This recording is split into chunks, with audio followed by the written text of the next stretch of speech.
आपको बता दें कि धनबाद में फिर चली है गोली। लोहे के अवैध कारोबार में वर्चस्व में गोली चली है। जोरा पोखर के 2 नंबर डुमरी जमा डोबा पेट्रोल पंप के पास की यह घटना बताई जा रही है। गोली चलने के बाद युवक अस्पताल में भर्ती कराए गए हैं। घायल की स्थिति गंभीर बताई जा रही है। सीसीटीवी की जांच में पुलिस जुटी हुई है। तो धनबाद से आपको इस वक्त की ये सबसे बड़ी खबर बता रहे हैं। धनबाद में फिर गोली चली है। लोहे के अवैध कारोबार में वर्चस्व में गोली चली। जोरा पोखर के 2 नंबर डुमरी जमा डोबा पेट्रोल पंप के पास की एक घटना है। गोली चलने के बाद से वहां पर हड़कंप मचा हुआ है। अफरा तफरी का माहौल हो गया था और एक युवक को अस्पताल में भर्ती कराया गया है जिसे गोली लगी। चलिए गुमला से आपको इस वक्त की एक बड़ी खबर बताते हैं। गुरुवार से लापता बच्चा बरामद किया गया है। बाजार में मां से बिछड़ा था मासूम, तो परिजनों ने पुलिस का जताया है आभार। चैनपुर साप्ताहिक बाजार में हुआ था लापता। जानकारी के अनुसार ग्राम चैनपुर पकरी टोला के अमरू जूस लकड़ा ने अपने बेटे अमोस लकड़ा को बाजार में उसकी मां के पास पहुंचाया था और इसी दौरान भीड़भाड़ में बच्चा अपनी मां से अलग हो गया और भटकते हुए बस स्टैंड होते हुए प्रेमनगर खोपा टोली पहुंच गया। आपको बता दें कि खोपा टोली पहुंचने पर ग्रामीणों को बच्चे की गतिविधि संदिग्ध लगी। पूछताछ करने पर बच्चा अपने घर और परिजनों के बारे में सही जानकारी नहीं दे पा रहा था, जिसके बाद ग्रामीणों ने मानवता का परिचय देते हुए बच्चे को अपने घर में बिठाया और तत्काल उसकी सूचना चैनपुर थाने को दे दी। पुलिस ने कार्रवाई करते हुए बच्चे को उसकी मां के पास पहुंचा दिया है। तो मानवता की मिसाल पेश की गई है। बेच रही थी उस समय। हाँ। तो बच्चा कुछ देर था वहाँ। उसके बाद में कुछ खाने की बातें हुई तो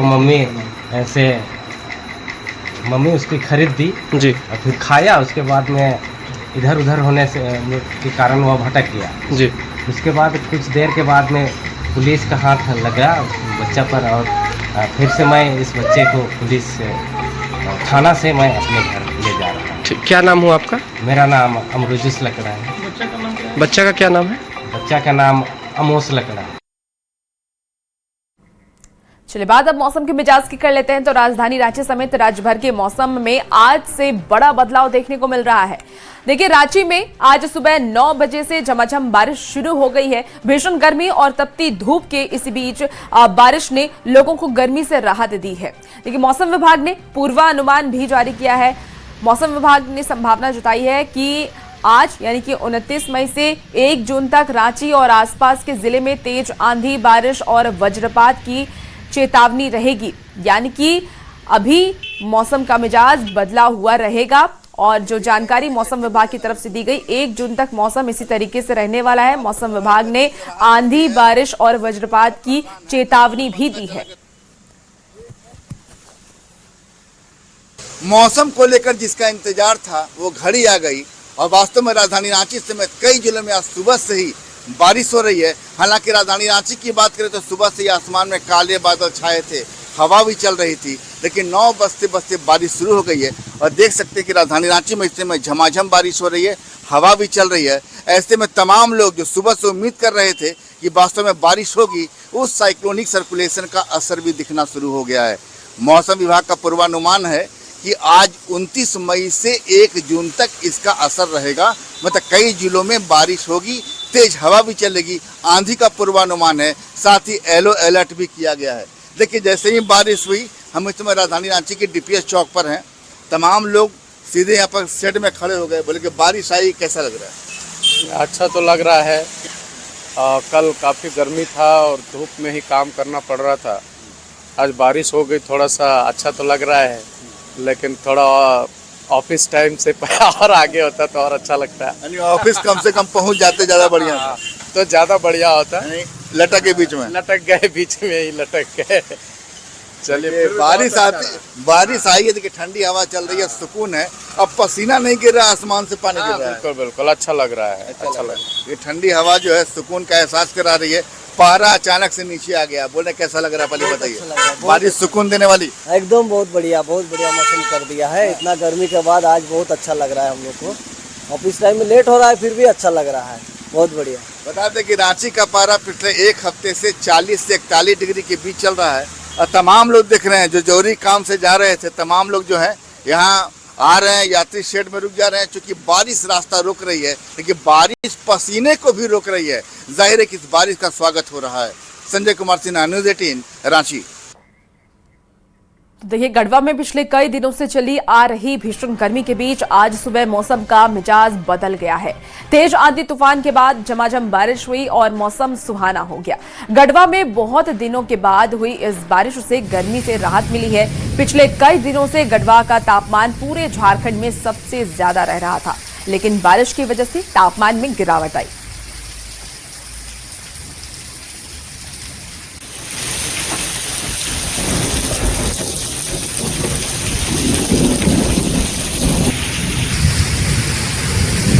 चलिए खबरों में आगे बढ़ते हैं। एसआईआर को लेकर के निर्वाचन आयोग ने अनमैप्ड मतदाताओं की सूची जारी कर दी है। अब सूची के मुताबिक राज्य के 70.84 लाख मतदाताओं का सत्यापन फिलहाल बाकी है। राज्य भर के कुल मतदाताओं की अगर हम बात कर लें तो राज्य में कुल 2,64,87,660 मतदाताओं में से अब तक 1,94,02,557 की मैपिंग पूरी हो चुकी है और इसमें 26.75% लोगों की मैपिंग नहीं हो पाई है। इस अनमैप्ड मतदाताओं की सूची में रांची और धनबाद सबसे पीछे है, जबकि लोहरदगा और पाकुड़ मैपिंग के मामले में सबसे आगे चल रहे हैं। राजधानी रांची की अगर हम बात कर लें तो 10.80 लाख से ज्यादा वोटर्स का सत्यापन अभी भी बाकी है। एसआईआर की प्रक्रिया जटिल है, ये सभी लोग मानते हैं। जो अनमैप्ड नहीं है, जो अभी तक चिन्हित नहीं किए जा सके हैं, डोर टू डोर कैंपेन चला के वैसे लोगों को चिन्हित करने का काम करना चाहिए। लेकिन ये सरकार पूर्वाग्रह से ग्रसित होकर कुछ खास समुदाय, कुछ खास जाति, यहाँ झारखंड में आदिवासी मूलवासी जो कोर वोटर हैं, हमारे समर्थक हैं, उनको सूची से बाहर करना चाहती है। देखिए, एसआईआर एक निरंतर चलने वाली प्रक्रिया है। ये अनमैप्ड वोटर्स का जो पब्लिकेशन, ये तो पहले स्टेप है। इसके बाद फिर मैप वोटर्स आएंगे, उसके बाद जो है ऑब्जेक्शंस आएंगे, ड्राफ्ट लिस्ट, अभी बहुत लंबा इसमें एक प्रक्रिया है। लेकिन जो हमारा कहना है, बीएलए जो नियुक्त होता है राजनीतिक दलों के द्वारा, उनका काम ही होता है सरकारी बीएलओ की मदद करना और उनसे वोटर तक पहुंचवाना। तो जेएमएम ने क्यों नहीं अपनी बीएलए की नियुक्ति की, या वो मान गए हैं कि आदिवासी इलाकों में उनकी पैठ खत्म हो रही है और उनके वोटर्स अब वहाँ बचे नहीं हैं। झारखंड में 18 जून को होने वाले राज्यसभा चुनाव को लेकर के राजनीतिक सरगर्मी अब देखिए तेज हो गई है। सत्ता पक्ष और विपक्ष दोनों ही जीत का दावा कर रहे हैं। इस बीच केंद्रीय रक्षा राज्य मंत्री संजय सेठ ने संकेत ये दिया है कि बीजेपी राज्यसभा चुनाव में अपना उम्मीदवार मैदान में उतारेगी। जब संजय सेठ से उम्मीदवारों को लेकर के सवाल पूछा गया तो उन्होंने कहा कि अभी नामांकन की प्रक्रिया शुरू नहीं हुई है, इसलिए इस पर विस्तार से बात करना जल्दबाजी होगी। हालांकि उन्होंने स्पष्ट ये तो कहा है कि बीजेपी अपना उम्मीदवार जरूर देगी। अब संजय सेठ ने यह भी कहा कि इस बार बीजेपी का कार्यकर्ता ही राज्यसभा चुनाव लड़ेगा। और क्या कुछ उन्होंने कहा है, चलिए आपको सुनाते हैं। की डेट ये सब आने दो, लेकिन भारतीय जनता पार्टी अपना उम्मीदवार देगी। झारखंड का उम्मीदवार बाहर से भारतीय जनता पार्टी अपने कार्यकर्ता को चुनाव लड़ाएगी। अब देखिए, राज्यसभा चुनाव को लेकर के सीट बंटवारे के लिहाज से आज का दिन बेहद ही अहम है। आज जेएमएम और कांग्रेस के बीच सीट बंटवारे पर अहम बैठक हो सकती है। मुख्यमंत्री आवास पर आज कांग्रेस प्रभारी के राजू और तेलंगाना के डिप्टी सीएम के बीच सीट शेयरिंग को लेकर के चर्चा होने की संभावना है। और इस मुद्दे पर जेएमएम प्रवक्ता ने यह भी कहा है कि एक सीट पर जेएमएम चुनाव लड़ेगा, जबकि दूसरी सीट पर शीर्ष नेताओं की बैठक में फैसला लिया जाएगा। वहीं बीजेपी ने चेहरे पर अपने जो पत्ते हैं उसे साफ नहीं करते हुए यह भी कहा कि पार्टी का उम्मीदवार विशुद्ध रूप से बीजेपी का कार्यकर्ता ही होगा। और कोई ये महत्वाकांक्षा पाल सकता है, इसमें कोई अनुचित नहीं है। सभी पार्टी के समर्पित लोग हैं जिनका आपने नाम लिया। और सबसे बड़ी बात, परिवार के किसी सदस्य को अगर भेजा जाएगा तो मुझे लगता है, व्यक्तिगत रूप से भी मैं अनुभव करता हूं कि वो पार्टी के जनभावनाओं के मुताबिक होगा। तो अंतिम निर्णय तो माननीय हेमंत जी लेंगे, जो हमारे यहाँ चेहरा होगा, निश्चित तौर पर चेहरा होगा, बेहतर परिणाम होगा, लेकिन वंशवादी पार्टी नहीं ना साहब। हमारे यहाँ एक कार्य पद्धति होती है, उसके तहत चेहरे का चयन होगा, लेकिन यकीन मानिए ये कोई आयातित चेहरा नहीं होगा। ये भारतीय जनता पार्टी का 100% विशुद्ध रूप से कार्यकर्ता होगा और वो नाम आपके सामने जल्दी आ जाएगा। अब झारखंड मुक्ति मोर्चा और कांग्रेस के बीच में जो अभी खींचातान चल रही है, जिसके कारण तेलंगाना के डिप्टी सीएम को आना पड़ रहा, अब इसका क्या प्रतिफल निकलता है ये देखने वाला समय होगा। तो राज्य के रक्षा राज्य मंत्री संजय सेठ ने झारखंड की स्वास्थ्य व्यवस्था को लेकर के स्वास्थ्य मंत्री इरफान अंसारी पर कड़ा हमला बोला है। उन्होंने आरोप लगाया कि इरफान अंसारी सिर्फ मीडिया में बने रहने के लिए काम करते हैं, उन्हें हमेशा ब्रेकिंग न्यूज की तलाश रहती है। सेठ ने यह भी कहा कि राज्य के स्वास्थ्य मंत्री मस्ती में है, जबकि स्वास्थ्य व्यवस्था चरमराई हुई है। राज्य के स्वास्थ्य मंत्री को सिर्फ मीडिया में बने रहने का शौक है, उनको फोटो छपनी, उनको ब्रेकिंग न्यूज चाहिए। हालात बद से बदतर हो गए हैं। एक तरफ देश के प्रधानमंत्री नरेंद्र मोदी जी ने देश की बेटी जो सर्वाइकल कैंसर को बचाने के लिए देश की बेटियों के लिए सर्वाइकल कैंसर का टीका देने का काम कर रहे हैं, पिछले 3 महीने से अभियान चला रहे हैं। वो टीका बाजार में लगाने जाओगे, कोई प्राइवेट अस्पताल में जाओगे तो 7 से 8 हजार रुपए लगेगा। मोदी जी इसको फ्री में लगा रहे हैं, लेकिन राज्य की स्वास्थ्य सेवा, राज्य के स्वास्थ्य मंत्री मस्ती में है। अब तक राज्य के अंदर लगभग इस राज्य के अंदर लगभग 10 लाख टीके लग जाने चाहिए, लेकिन मैंने जब दिशा की बैठक की थी तो हमसे पूछा कई 100 में है, कोई मतलब नहीं है। उनको लगा कि साहब ये प्रचार हुआ तो मोदी का प्रचार हो जाएगा। अरे भाई, मोदी का आपकी बेटी को कैंसर से बचाने के लिए है, 14 साल की बेटी है, उसको लगाओ का जीवन बच जाएगा, उसको सर्वाइकल कैंसर नहीं होगा। एक तरफ मोदी इतना काम कर रहे हैं, लेकिन दूसरी तरफ स्वास्थ्य सेवाएं कोलैप्स हो चुकी हैं।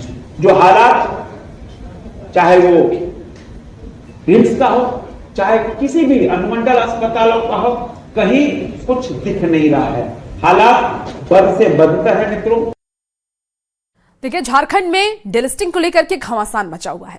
डिलिस्टिंग यानी कि सरना परंपरा और पद्धति को छोड़कर चुके लोगों को आरक्षण के लाभ से बाहर करने की मांग लगातार उठ रही है। दिल्ली में 24 मई को जनजातीय सांस्कृतिक समागम का आयोजन किया गया था, जहां गृह मंत्री अमित शाह का संबोधन भी हुआ था और इस दौरान केंद्रीय गृह मंत्री ने स्पष्ट यह किया था कि जनजातीय समाज के गौरव और हितों की रक्षा सरकार की प्राथमिकता में शामिल है। अब ऐसे में दिल्ली समागम से लौटे कुछ जनजातीय संगठनों ने न्यूज 18 से खास बातचीत की है। क्या बातचीत हुई है, चलिए आपको सुनाते हैं। राजनीति में इस समय डीलिस्टिंग को लेकर तूफान मचा है और बाकायदा इसी मुद्दों को लेकर, जनजातीय समाज के विकास के मुद्दे को लेकर दिल्ली में जनजातीय सांस्कृतिक समागम का आयोजन हुआ था। उसमें कई देश भर के अलग अलग जो आदिवासी संगठन है शामिल हुए थे। साथ ही वहाँ गृह मंत्री अमित शाह का संबोधन भी हुआ था। हमारे साथ रांची के भी कई आदिवासी संगठन के लोग हैं। ये तमाम लोग दिल्ली से होकर लौटे हैं, तमाम लोगों से बातचीत करेंगे। ये चर्चा तो विषय ही है, क्योंकि झारखंड में यह हाहाकार मचा हुआ है और ये झारखंड की राजनीतिक इसके चलते उथल पुथल भी हो चुकी है, क्योंकि डीलिस्टिंग की मांग आज हमारे जनजातीय समाज में, हमारे ही जनजातीय के भाई लोग जो उरांव, मुंडा, खड़िया जो भी है, ये आज अपने धर्म रीति रिवाज को छोड़ के किसी अदर धर्म में अपने आप को परिवर्तन कर ले रहे हैं और कहते हैं कि हम भी जनजातीय हैं। जिस धर्म में गए हैं उसके लिए तो अलग से व्यवस्था है आरक्षण की, तो उसमें रहिए ना। हमारे जो हक अधिकार है उसका क्यों हकमारी कर रहे हैं?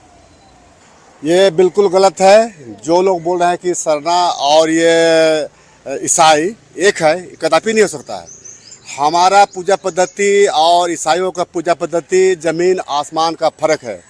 हमारा जो भी पूजा पद्धति पहान से करते हैं और ईसाई जो करते हैं पादरी से। हमारे जैसे बच्चा को बहला पुहला के हम लोग का आदिवासी लोगों को बोलता है कि नहीं, हम लोग आप लोग जमीन में आदिवासी हैं, आदिवासी नहीं रहता है ना, कि आदिवासी करके उन लोग का जमीन को लिया जाता है, अपना बातों में फुसला के। तमाम लोग जो है जनजातीय सांस्कृतिक समागम जो दिल्ली में आयोजित हुआ था 24 मई को, उसमें शामिल होकर लौटे हैं। तमाम लोग ये बोल रहे हैं कि वास्तव में अगर आप अपनी पूजा पद्धति, अगर आप सरना में थे पहले, अगर उसको छोड़ करके किसी अन्य धर्म में जाते हैं तो आपको आरक्षण का लाभ छोड़ना होगा। लेकिन सरकार से ये मांग कर रहे हैं कि जो संथाल में जो घुसपैठ हो रहा है उस घुसपैठ को भी रोका जाए।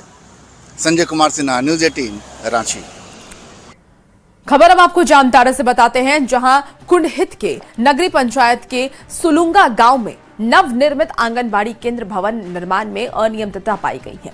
ग्रामीणों का यह आरोप है कि निर्माण कार्य में घटिया सामान और मानकों की अनदेखी की गई, जिसके कारण भवन 6 महीने के भीतर ही जर्जर होने लगा। मामले को लेकर के ग्रामीणों में आक्रोश भी है और उन्होंने जांच की मांग भी की है।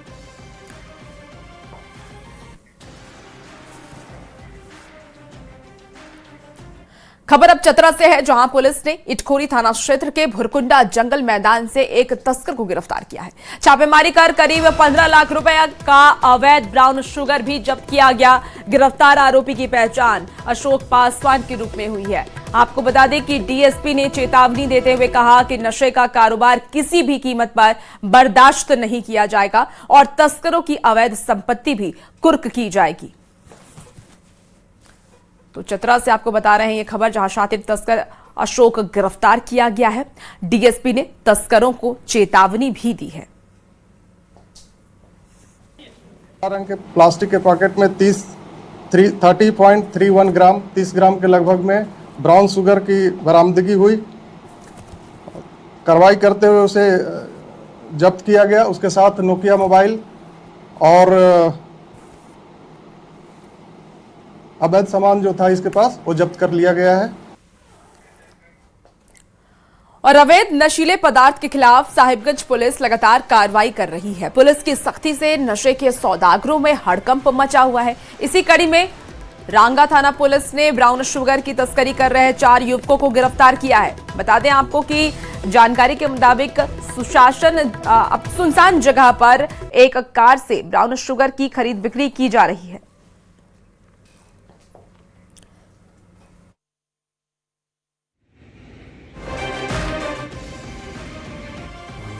ब्राउन शुगर खरीदने बेचने का काम करता है और जिसके पास से कुल लगभग 52 ग्राम ब्राउन शुगर जो है बरामद हुई है। बरामदगी के साथ साथ ब्राउन शुगर सेवन करने के लिए जो अन्य सामग्रियां होती हैं वो सभी बरामद हुई हैं।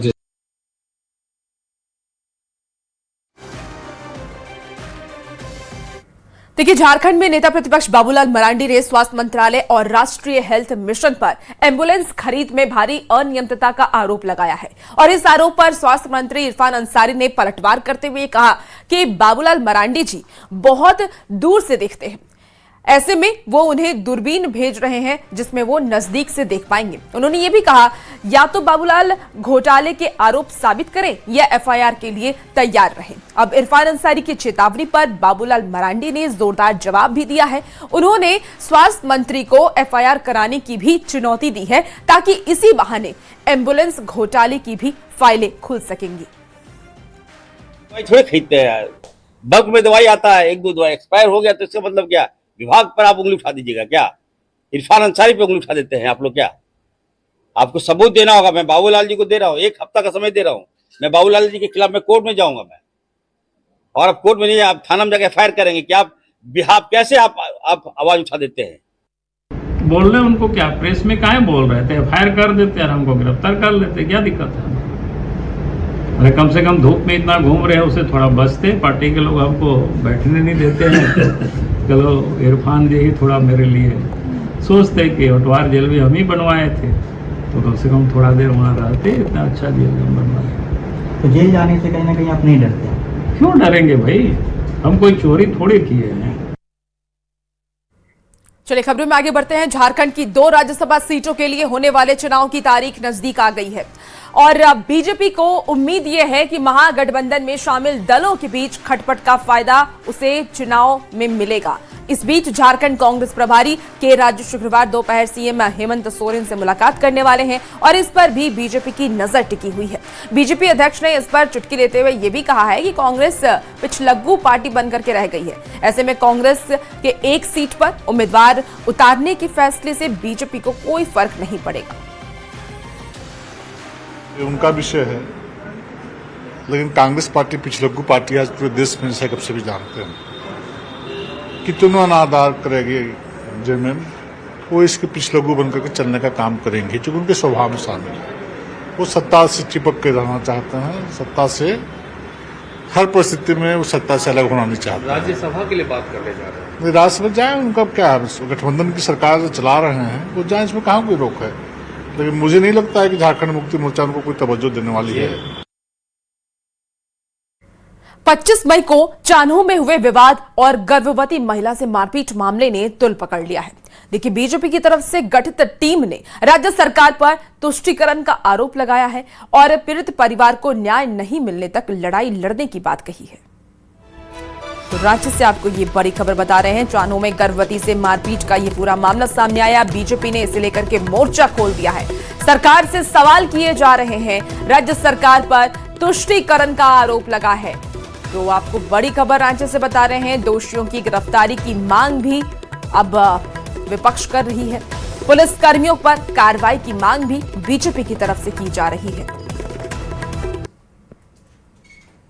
तो चान्हो में गर्भवती महिला से मारपीट का ये पूरा मामला, जिस पर सियासत तेज है।